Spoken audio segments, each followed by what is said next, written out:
To me, Global Reach Out is inspiring. It's connecting with God, reaching out to the world, and impacting life. The stories that shared is so personal and it deeply impacted me. Global Reach Out to me is reach out to the truth.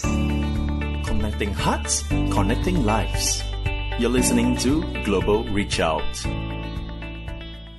Number 10, Nehemiah was an impossible thinker. An impossible thinker is someone who says, I can't, but God can. I will not quit when the going gets tough. Nehemiah had the conviction and confidence in God to see him through the project. One reason could be that he was convinced and convicted that the hand of God was upon him. Added to that, he believed in the promises of God. As a impossible thinker, he was a great encourager and faith builder. When the people were faced with opposition and discouragement, he reassured them by instilling hope with positive and faith-building words. The God of heaven will grant us success. 2:10. Do not be afraid of them, I said. Remember the Lord, great and terrible, and will fight for you, your brothers, your sons, and your daughters. 4:14. Our God will fight for us. 4:20. The joy of the Lord is your strength. 8:10. Number 11, Nehemiah was people-oriented. He identified with the people and also showed them that he cared. He was willing to take ownership for the city walls being in ruins and identified with the sins of the people in his prayer. Great leaders identify with others' needs. Example, Gandhi, Winston Churchill, Martin Luther, and others. They do not use we when things go well, but when things go wrong, they use I. When problems arose, he showed that he cared for them by encouraging them with positive words and affirming them. He did not allow potential causes of discontent to develop, but addressed them. At one point in the rebuilding project, the people were weary and discouraged because of the rubbish pile kept accumulating. 4:10-16. The rubbish heap hindered their progress. He directed their thoughts to God, 4:14, and regrouped the people and redeployed them as strategic places. Half of them would work and the other half did duty or rested. When the people saw the leader addressing the problems, they were encouraged, and hope and courage returned. People do not care how much you know until you know how much you cared. Arthur Bryan said, no one is fit to lead his fellows unless he holds their care and well-being to his prime responsibility, his duty, his privilege. Strategies used in times of crisis. He prayed for the work and the workers, 4:9 and 10.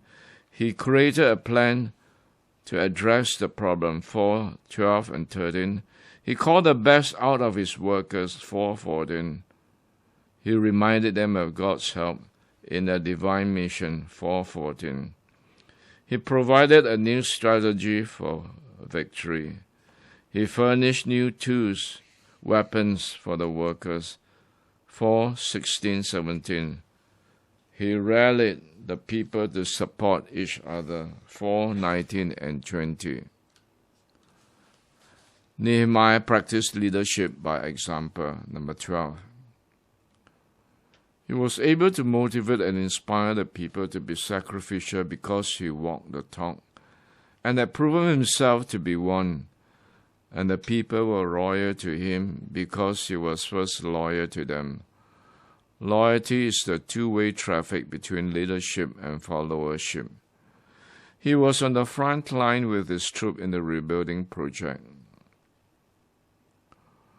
Quote, during this time, none of us, not I, nor my relatives, nor my servants, nor the guards who were with me ever took off our clothes. We carried our weapons with us all times, even when we went for water.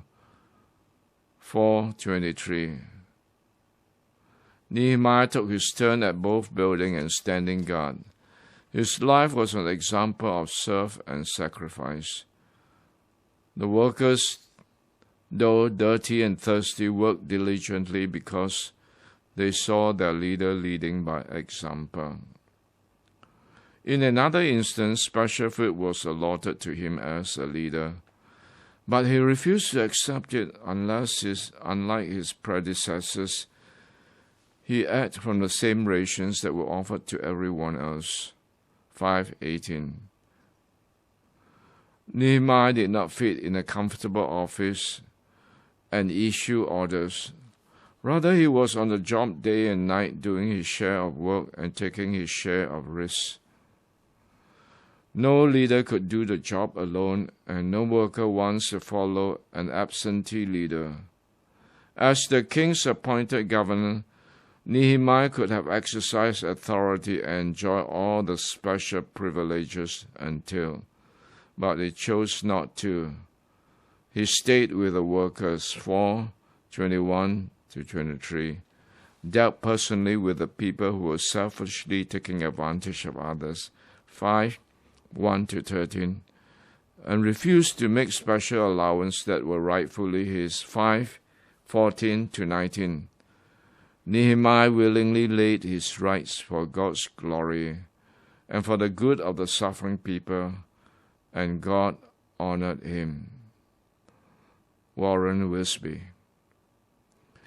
Number 13. Nehemiah was able to work with other leaders.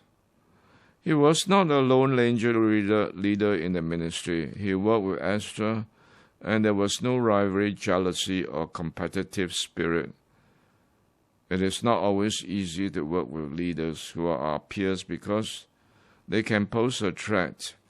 In this case, Ezra was not seen as a threat to Nehemiah. Each recognized his role and calling. One was a scribe and the other a governor. Number 14. Nehemiah's motivation in leading others was altruistic. There's no hidden agenda on his part. He did not do it for selfish reasons. The successful completion of the walls did not benefit him financially, nor was there going to be a commendation or promotion. Why was he interested in rebuilding of the walls? In ancient time, walls meant protection, safety, and separation. Without walls to protect them, they were vulnerable to constant attacks. Warren Wiersbe said, Nehemiah did not rebuild the walls to glorify the past, but to guarantee the future. His compelling motivation in leading others to rebuild the city walls was for the good of the people and for glory of God. 1:5-10, 2:3, 5:9. He truly cared for the welfare of the people and the name of God. Nehemiah practiced love people, use things, and not love things and use people. When you give with the aim of getting something better in return, that is not giving but trading. Number 15, Nehemiah had initiative and also finitiative. He started the project and saw it through its completion in 52 days. He led the people to complete the task of rebuilding in spite of opposition, disparaging remarks, and difficulties. His motto was, accomplish or do not begin. In other words, he had the perseverance quality that says, I will not quit. As leaders, it is easy to start, but not always easy to complete. It is easy to abandon ship and blame others or circumstances when difficulties arise. John Maxwell remarked, People who achieve great things must possess both the ability to begin, to be a self-initiator, and the ability to close, to be able to finish well. Number 16, Nehemiah maintained leadership momentum. He did not rest on his laurels after completing successfully rebuilding the city walls, nor did he allow his spectacular accomplishment to get into his head. He continued on doing God's work. He did two things after Operation Rebuilding completed. First, in 7, verse 1 to 3, several people were appointed for specific tasks, and in 7, 4 to 73, they recounted the genealogies of those who returned from captivity several years before. Ezra 2. Later on, he gathered the people for the reading of the book of the Moses. As we enter the future of a new chapter, leaders must not forget the past. 17. Nehemiah finished well and strong. Not all leaders finish well in the Bible and also in our modern times. Some started well but finished badly, or started badly but finished well. There are others who began well, continued badly but ended well. Nevertheless, for Nehemiah, he started well and finished strong. Learning from Nehemiah. From his life, we learned that he placed top priority in prayer. In embarking on Operation Rebuilding, he prepared himself by doing some homework. He planned, prioritized, presented a need and challenge, persuaded the people to work with him, proclaimed God's favor upon them, and persevered till the project was completed successfully.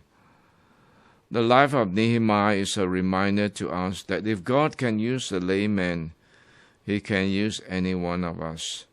As a leader, he had accomplished much in his lifetime.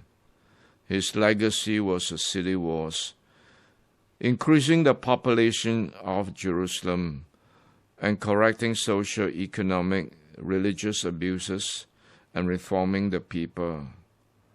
His greatest legacy are his memoirs, where he can glean important and relevant leadership principles and paradigms.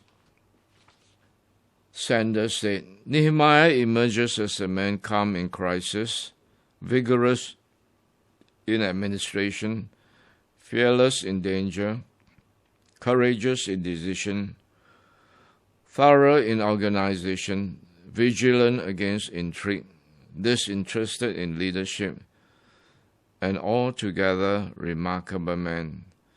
He was humbled enough to attribute his success to the good hand of God upon him. As leaders, we can learn from our own experience or experiences of others like Nehemiah. He left a rich legacy of successful leadership principles and lessons that have been proven and practical. The program is proudly presented by Global Reach Out. We welcome you to share our live enriching webcasts with family and friends through our website, global-reachout.org. Let's reach out to bless more lives together.